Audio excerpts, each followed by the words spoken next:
Hello, everybody. It's Jim Capuano with CollegePressbox. Thank you for joining us at the Week 12 edition of the College Football Podcast, brought to you by Cheez-It and by Pop-Tarts. My co-host, as always, is Mr. TJ Troop. TJ is a coach of the game. He played the game. He's a student of the game. He's an expert on the game. He's a football historian. He's written 3 books on the game of football. He's a weekly contributor to the Pro Football Journal, which you can find online. And he absolutely is an expert on the X's and O's of the game, the fundamentals of the game, and the intricacies of the game of football. TJ, thanks for being here. How are you today? My week is going really good, Jim, and thank you for the terrific introduction. Yeah, my pleasure. And I really think we've got some nuggets for today with what happened this past Saturday. Yeah, the past Saturday, and looking forward to this week. It's a wild ride in the world of college football. Let's just jump right into it. We're going to start off with our recipient of this week's Pop-Tarts Crazy Good Team of the Week, and that is the Texas Tech Red Raiders. The Raiders took over first place in the Big 12 with a resounding victory over number 7 BYU, 29-7 win for the Red Raiders. We're all decked out in white in this matchup. This is one of the games you were looking at watching last week, TJ. What did you see from the Texas Tech team and just in the game overall? Well, I'm going to begin with BYU. Okay. I had undefeated team. Obviously, they're playing for a berth down the road, hopefully, in the tournament. And I wanted to pay. Their defense actually played a pretty solid game. Glasker did well. The one guy that I was really impressed with, they list him as Rover on their defensive chart, is a young man named Jack Kelly. He played a fine game for BYU. So their defense was all right. Their corners struggled a little bit against the pass, and I'm sure you're going to discuss Mr. Morton's passing stats. But BYU offensively, they just did not move the ball the way they had in the past. And the reason is the Texas Tech defense.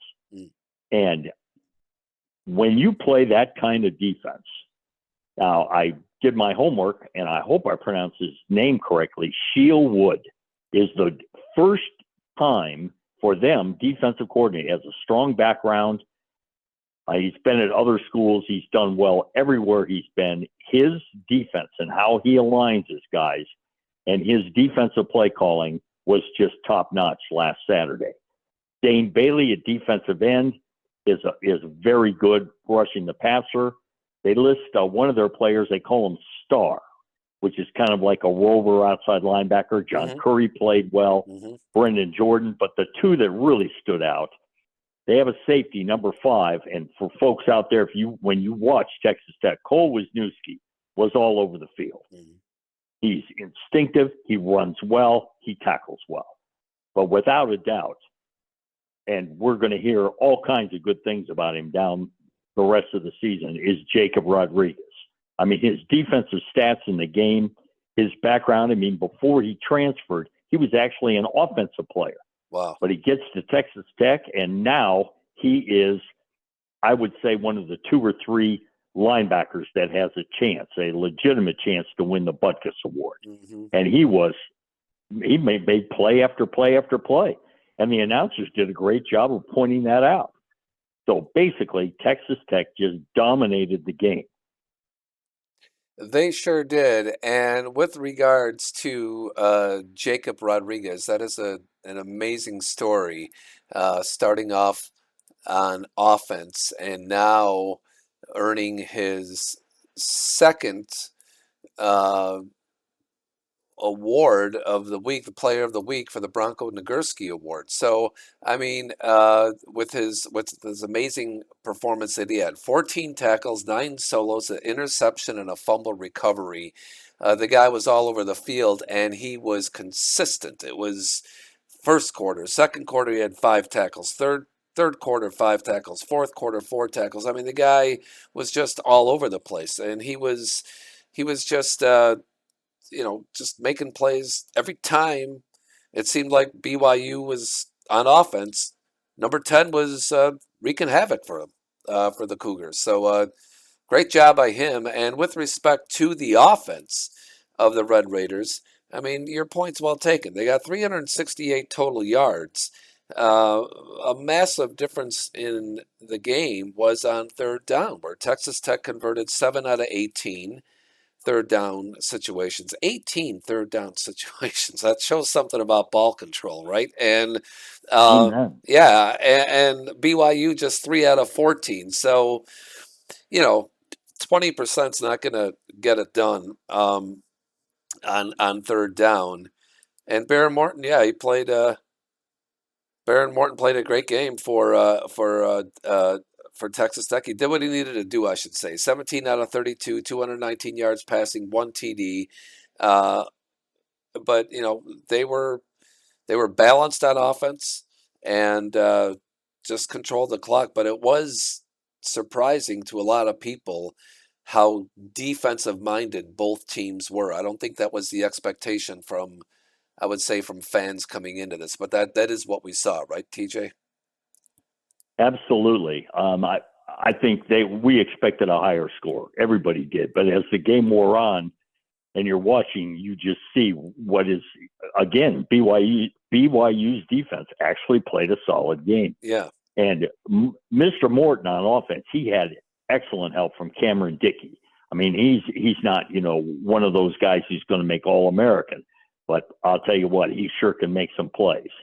So Texas Tech has sure positioned themselves, if they can continue on with the path they have, and there's no reason to doubt that they can't, that they're going to be in the tournament, and they are going to be a tough out. I mean, wouldn't we love to see Texas A&M play Texas Tech? I mean, well, yeah, South rises again. Yeah, it'd be great. It'd be great. So kudos to the Red Raiders, a fine showing at home in Week 11 as the Pop-Tarts Crazy Good Team of the Week. So that was awesome, TJ. Thank you very much.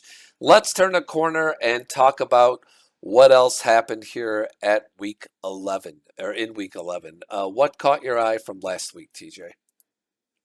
Well, as the game wore on, I won't say I was bored, but when they run the scores and we can see the graphics up on the TV screen, and I saw that Penn State had narrowed the margin against Indiana, I switched. So I did not see any of the fourth quarter of Texas Tech. Okay. So I'm watching Penn State, and they take the lead. Okay, here's Indiana. You're in a hostile environment. Penn State is really playing a solid game. And now Coach Signetti, as they're going to face, and I'm sure you're going to jump right in here, they have 80 yards to go.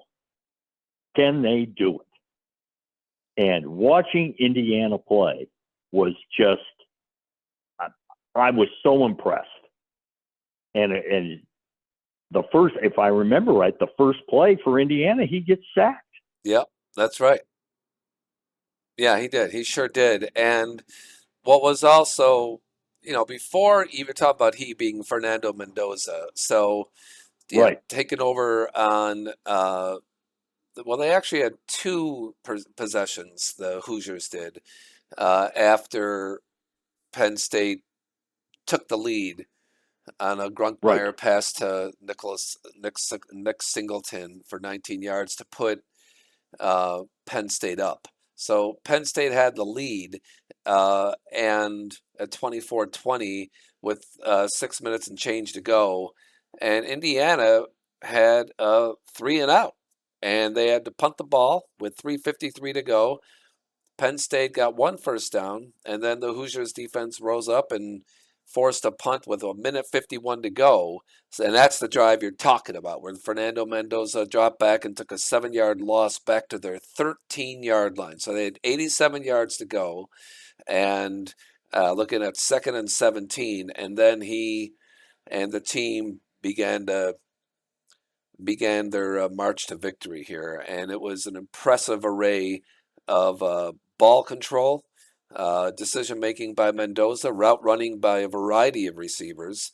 Had 4 different receivers catch the ball during that drive, and a spike in there. In fact, yeah, go ahead. Yep. yeah, I'm going to need his name. The tall youngster that had not gotten a lot of playing time, that really had a fine game for Indiana, filling in for Surratt, who was out injured. He made a great catch at the sideline. Right. That is that would have been. Oh, Becker had a. Yeah, Becker had a. You're talking about Charlie Becker? Yes. Yeah, number 80. Yes. Yeah, he had a great game. Yeah, man, you talk Yeah. about stepping up. Yeah, he gets overlooked in this. He's seven. Yeah, 7 catches all season, and then 7 catches in this game. right. But it was his turn. His number was called.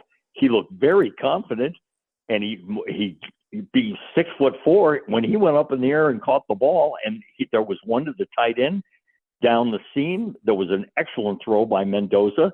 Right. So it wasn't all throws to Cooper. But when they get down to the 7-yard line, okay, here we go. Yeah. So, yeah, you're so right. Yeah, Becker made a great catch on that. I mean, another throw. I mean, there were so many throws, and just it was a thing of beauty, that whole drive. And I might as well bring it in. Go ahead. Please go ahead. Well, I was just going to say, when you go 87 yards, it's usually not just one guy. Right. In this case, it sure wasn't. Yeah, it was definitely not. I mean, the only consistency was Mendoza, right? He was the one guy slinging the rock, but it was it's this catch here that we're going to bring up here by Omar Cooper Jr. That is the Cheez-It Crunch Time Play of the Week, and this photo here, we're showing him leaping up and coming down with the ball. He's at the height of his jump, and before he puts not 1 but 2 feet in bounds as he toe taps the end line. But you have an expression that when you were coaching and when you were playing, that you were taught about watching the ball. What is that expression? Because it certainly applies here, TJ. Chin on the ball. Chin on the ball, baby. That's right. And in this case, Mr. Cooper's got his chin squarely on the ball, and it's right above his head, his hands, where he's pulling that thing in and trying to negotiate. You can see his eyes are actually beginning to look down, because he's got to negotiate the end line here. Just a beautiful catch. What did you see in that play, let alone the throw? In fact, let's bring up the video here.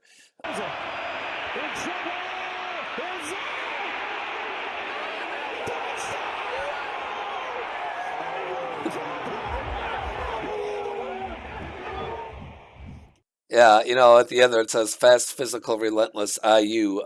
No truer words have been said, right? I mean, that was fast, physical, and relentless. And what was relentless partially was Mendoza's ability to stand in the pocket and have not 1 but 2 guys looking to take him to the ground. Walk us through that play, if you would, TJ.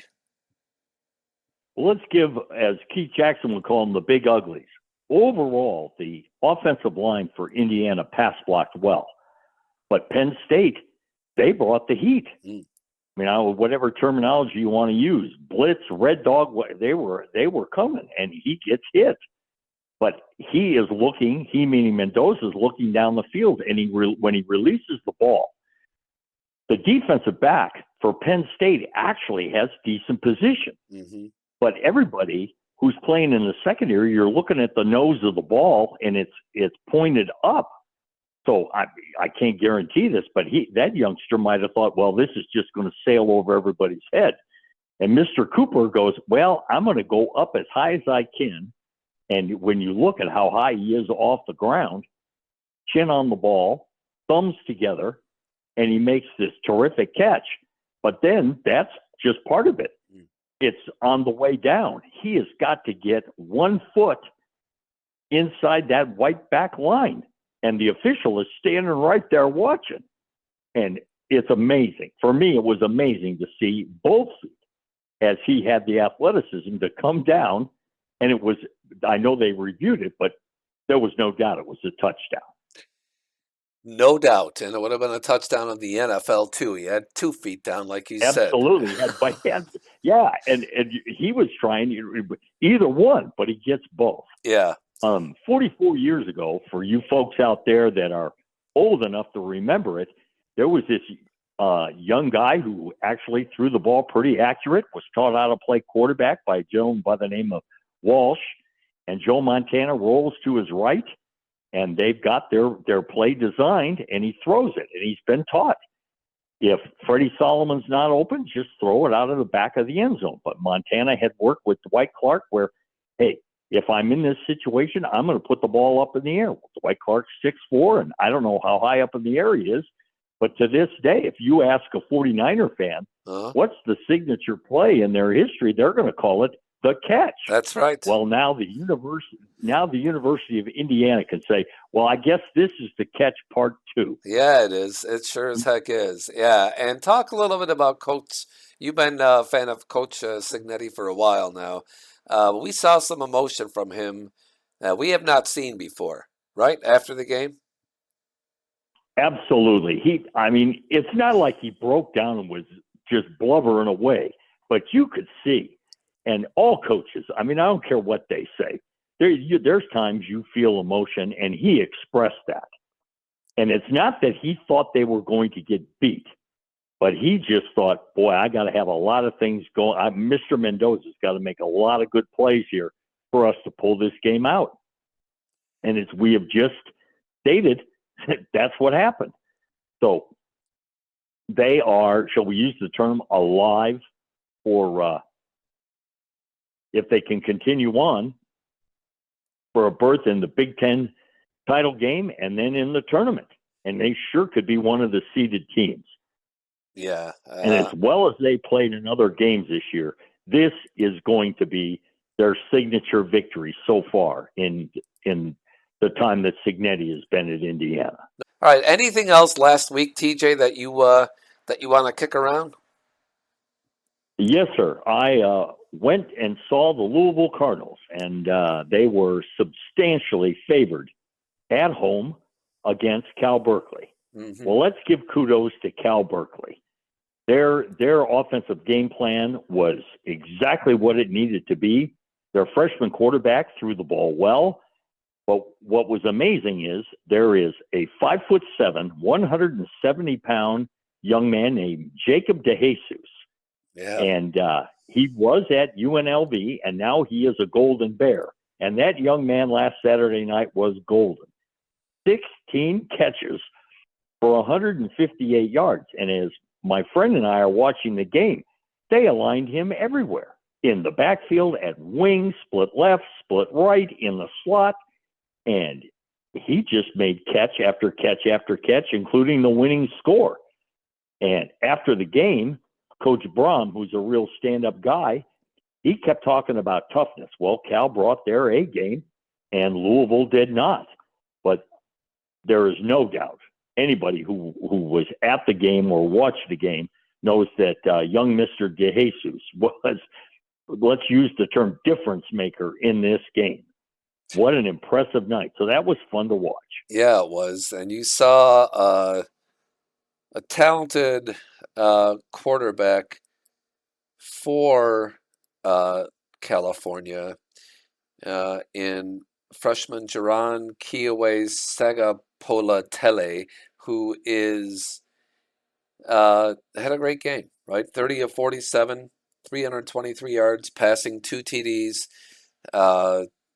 He was nails when the chips were down, and the one time he found DeJesus for a touchdown was the last play of the game. Of those 16 receptions DeJesus had. But yeah, that little guy is a real difference maker. Does he remind you of anybody, TJ?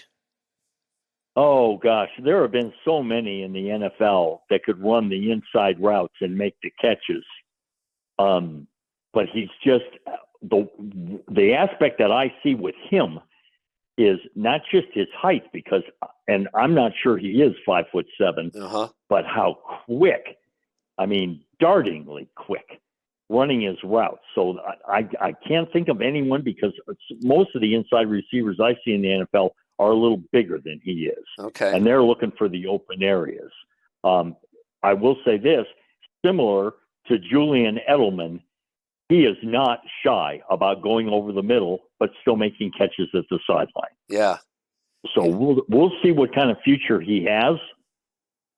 And the quarterback for Cal, first off, does he stay at Cal? With the way college football is now, I'm not sure where he finishes his career.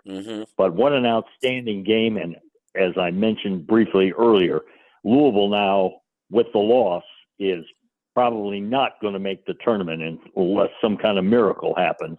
They'll get a bowl game, and it's been a fine year for them. But there is no doubt that Cal brought their A game, and Louisville did not.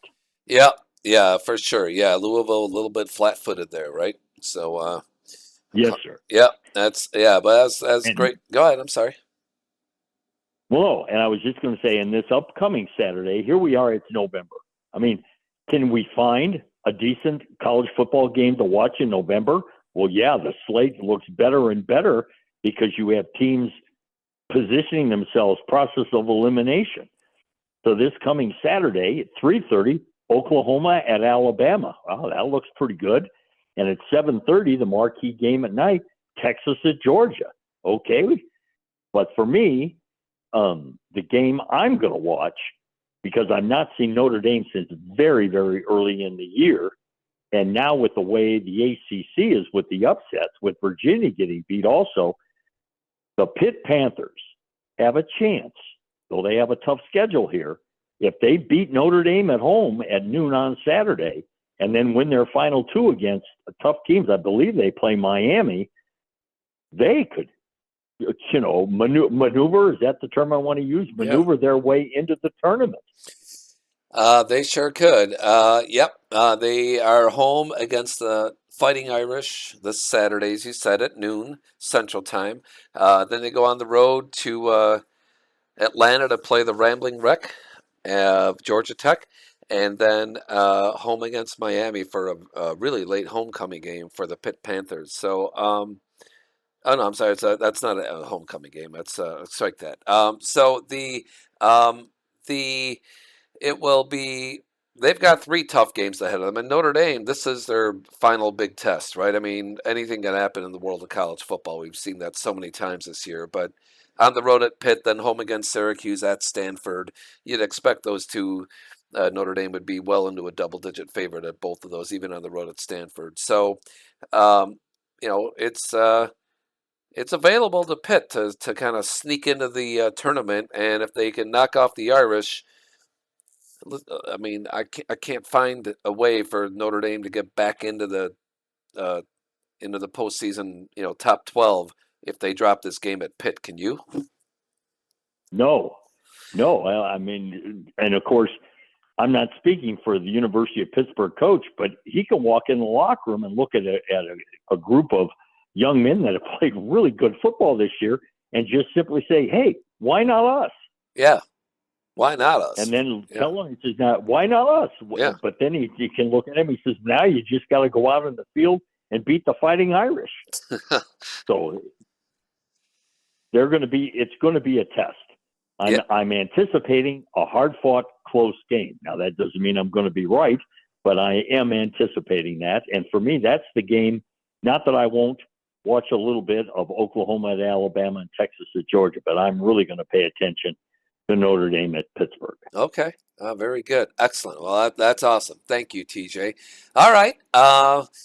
As we wrap up our time here, we got a couple minutes left. Anything you want to talk about in the world of professional football or anything else in the college landscape?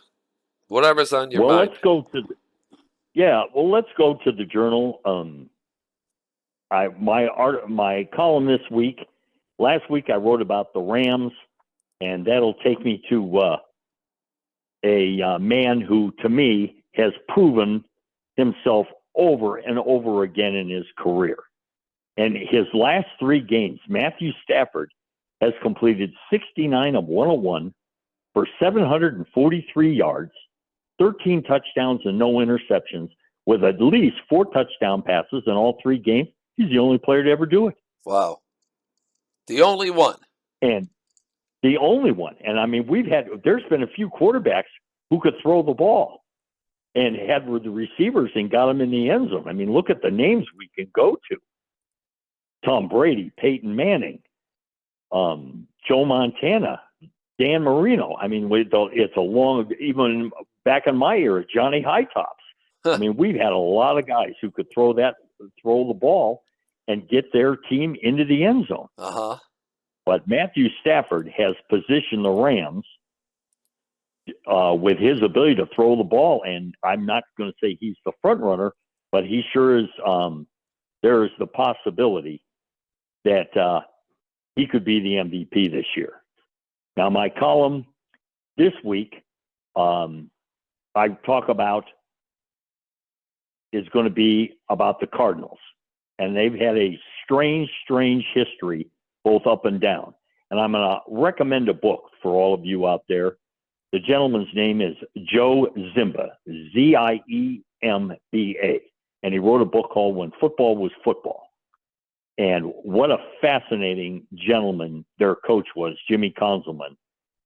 And I detail the Cardinals of 47, 75, and then with Kurt Warner in 2008. Uh-huh. So if you folks have time, you might want to check out the journal this week. I think it's a fun read. Awesome. And the book by Joe Ziemba, When Football Was Football.